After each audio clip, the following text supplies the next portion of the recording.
Hello વિદ્યાર્થી મિત્રો, હું તમારું માનવ ક્લાસીસમાં ફરી હાર્દિક સ્વાગત કરું છું.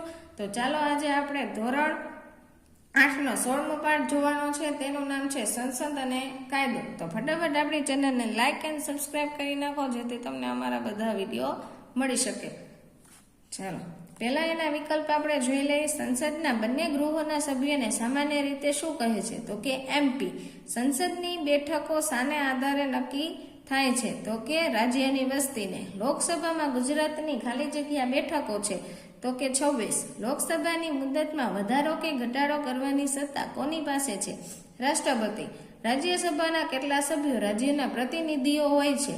238. રાજ્યસભામાં ગુજરાતની કેટલી બેઠકો છે? તો કે 11. પછી 7મો વિકલ્પ છે દર વર્ષે રાજ્યસભાના કેટલા સભ્યો નિવૃત્ત છે? તો કે 2/3. દેશના સંરક્ષણ દળોના વડા કોણ છે? રાષ્ટ્રપતિ. રાષ્ટ્રપતિ પોતાનું રાજીનામું કોને સોંપે છે? તો કે ઉપરાષ્ટ્રપતિને. પછી છે કારોબારીના વડા કોણ છે? તો કે પ્રધાનમંત્રી. સમાજમાં શાંતિ, સલામતી અને એકતાનો આધાર શેના પર રહેલો છે? તો કે કાયદા પર. હવે નીચે તમને ખાલી જગ્યા પણ એની આપેલી છે. પહેલી ખાલી જગ્યા છે નગરપાલિકા ખાલી જગ્યાનું સંચાલન કરે છે નાના શહેરો. મોટા શહેરોના સંચાલન માટે ખાલી જગ્યા હોય તો કે મહાનગરપાલિકા. ભારતમાં ખાલી જગ્યા સર્વોચ્ચ લોકશાહી સંસ્થા છે સંસદ. આપણા દેશની સંસદમાં ખાલી જગ્યા ગૃહ છે 2. ભારતની સંસદના ઉપલા ગૃહને ખાલી જગ્યા કહેવાય તો કે રાજ્યસભા.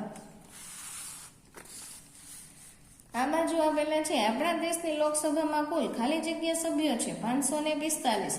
લોકસભાની મુદત ખાલી જગ્યા વર્ષની હોય તો કે 5. આપણા દેશની રાજ્યસભાના કુલ ખાલી જગ્યા સભ્યો છે 250. ખાલી જગ્યા એ કાયમી ગૃહ છે રાજ્યસભા. સંસદ માટે માર્ગદર્શન ખાલી જગ્યા આપવામાં આવેલ છે તો કે બંધારણ. આપણા દેશના બંધારણીય વડા ખાલી જગ્યા તો કે રાષ્ટ્રપતિ.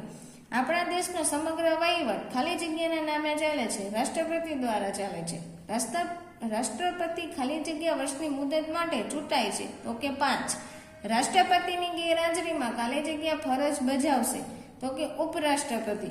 ખાલી જગ્યા મંત્રીમંડળના વડા છે તો કે પ્રધાનમંત્રી.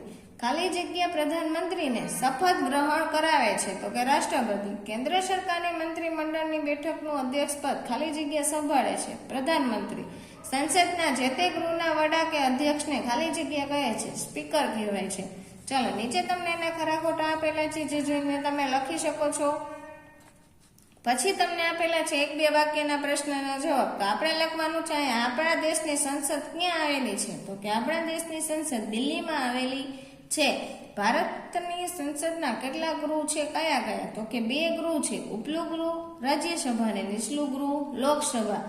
ત્રીજો પ્રશ્ન આપણે જોઈએ અહીંયા પ્રત્યક્ષ અને પરોક્ષ ચૂંટણીનું ઉદાહરણ આપો. તો કે લોકસભાના સભ્યોની ચૂંટણી પ્રત્યક્ષ ચૂંટણીનું, જ્યારે રાજ્યસભાના સભ્યોની ચૂંટણી અપ્રત્યક્ષ ચૂંટણીનું ઉદાહરણ છે. ચોથો પ્રશ્ન છે 1 જાન્યુઆરી 2005માં જન્મેલ નાગરિકને કઈ તારીખે મતાધિકાર મળવા પાત્ર છે? તો કે 1 જાન્યુઆરી 2005માં જન્મેલ નાગરિકને 1 જાન્યુઆરી 2023માં મતાધિકાર મળવા પાત્ર છે. ચાલો અહીંયા 4 પ્રશ્ન આપણે જોઈએ. 5મો પ્રશ્ન પાછળ જોઈ. 5મો પ્રશ્ન જોઈ સંસદ સભ્ય બનવા માટે કેટલા વર્ષની ઉંમર નક્કી કરવામાં આવી છે? તો કે સંસદ સભ્ય બનવા માટે જો તે લોકસભાનો ઉમેદવાર હોય તો તેની ઉંમર ઓછામાં ઓછી 25 વર્ષ અને રાજ્યસભાનો ઉમેદવાર હોય તો તેની ઉંમર ઓછામાં ઓછી 30 વર્ષની નક્કી કરવામાં આવે છે. રાજ્યસભાના સભ્યની મુદત જણાવો. તો કે રાજ્યસભાના સભ્યની મુદત 6 વર્ષની હોય છે. રાષ્ટ્રપતિ પદ માટે યોગ્ય ઉમેદવારની લાયકાત ધરાવતો નાગરિક બીજા કયા કયા પદ માટે યોગ્ય હોઈ શકે?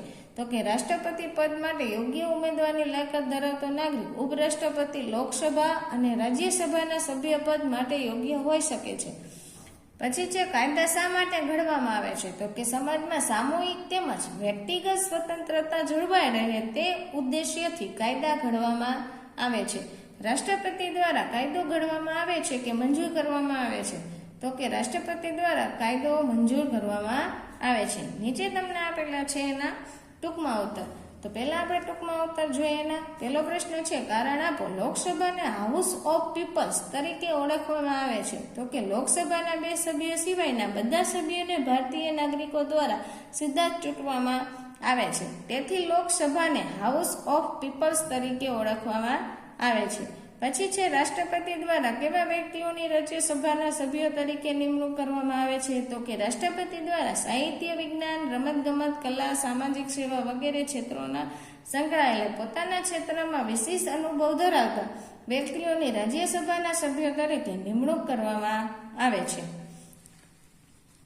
હવે છે કારણ આપો. રાજ્યસભાને કાયમી ગૃહ કહેવામાં આવે છે. આ પ્રશ્ન મોસ્ટ ટાઈમલી છે, પૂછાય એવો છે, પહેલો પણ પૂછાય એવો છે. તો હવે છે રાજ્યસભાના સભ્યોની મુદત 6 વર્ષની હોય છે.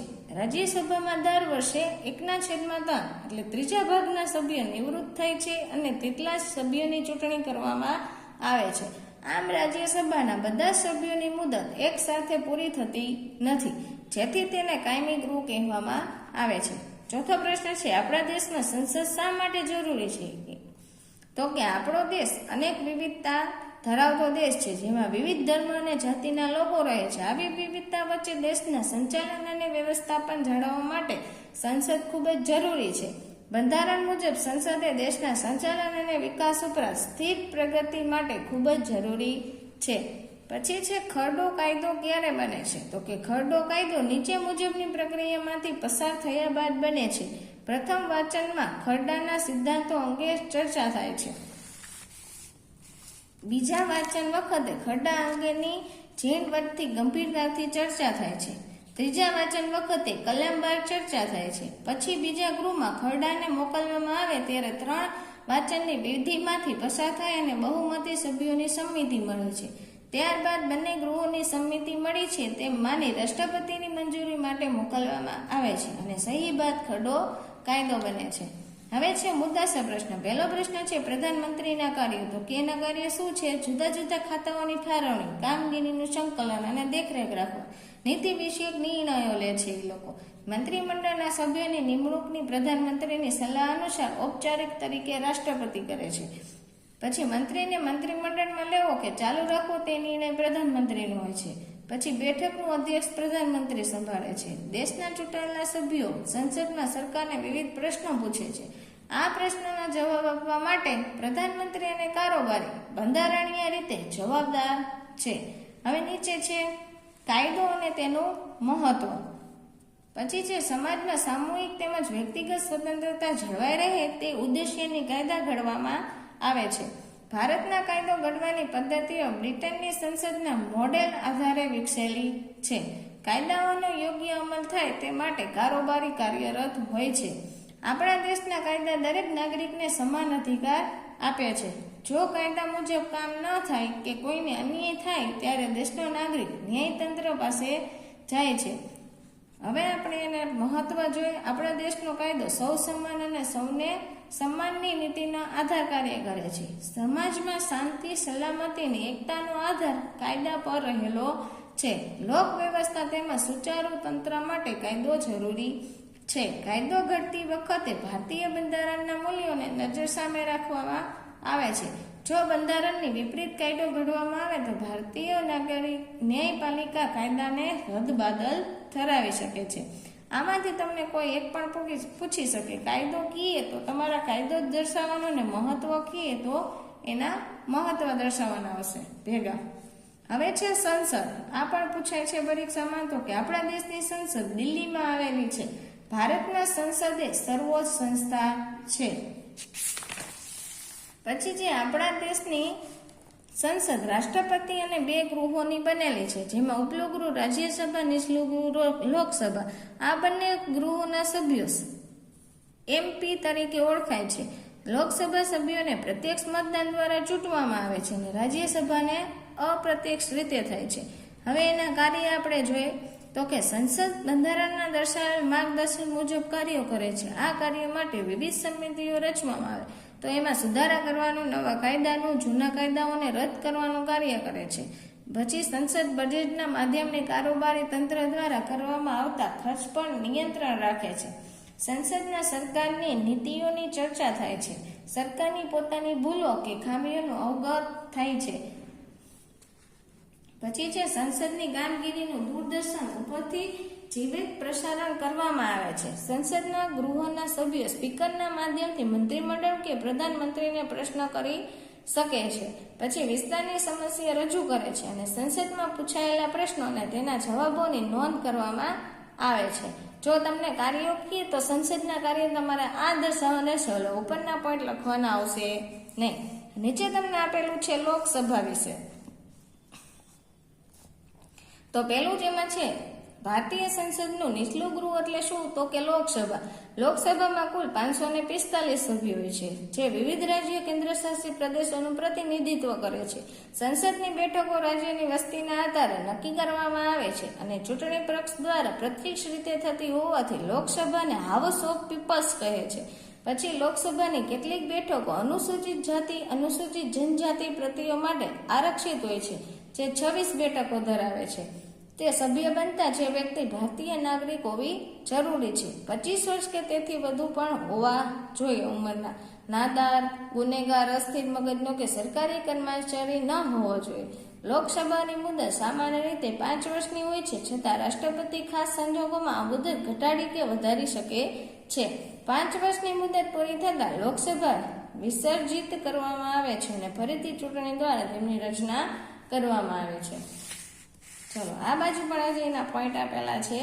લોકસભા સંઘ યાદીના વિષયો પર કાયદા ઘડે છે, જે નવા કાયદા ઘડવાનું, જૂના કાયદાને ફેરફાર કરવાનું, રદ કરવાનું કામ કરે છે. મંત્રીમંડળના સભ્યોની કામગીરી પર અંકુશ અને તે નિયમન રાખે છે. પછી તેનું બજેટનું મંજૂરી આપે છે. પછી મંત્રીમંડળના કામથી લોકસભાના સભ્યોને સંતોષ ન હોય તો તેમની સામે અવિશ્વાસની દરખાસ્ત પસાર કરી તેમના સત્તા છોડવાની ફરજ પાડી શકે છે. દેશના વિવિધ પ્રશ્નો પર ચર્ચા કરી સરકારનું ધ્યાન ખેંચે છે. કેન્દ્ર સરકારે કોઈ પણ નાણાકીય બાબત માટે લોકસભાની મંજૂરી લેવી પડે છે. હવે નીચે તમને આપેલા છે એના જોડકા. તો અહીંયા વિડીયોને આપણે વિરામ આપશું. તો ફટાફટ અમારી ચેનલને લાઈક એન્ડ સબસ્ક્રાઈબ કરી નાખો અને તમારા ફ્રેન્ડને પણ શેર કરો, જેથી એ પણ અમારા વિડીયો બધા જોઈ શકે, અથવા તેના કોઈ નાના ભાઈ બહેન હોય તો 6 થી 10 ધોરણના વિડીયો અમારી ચેનલ ઉપર જોઈ શકે.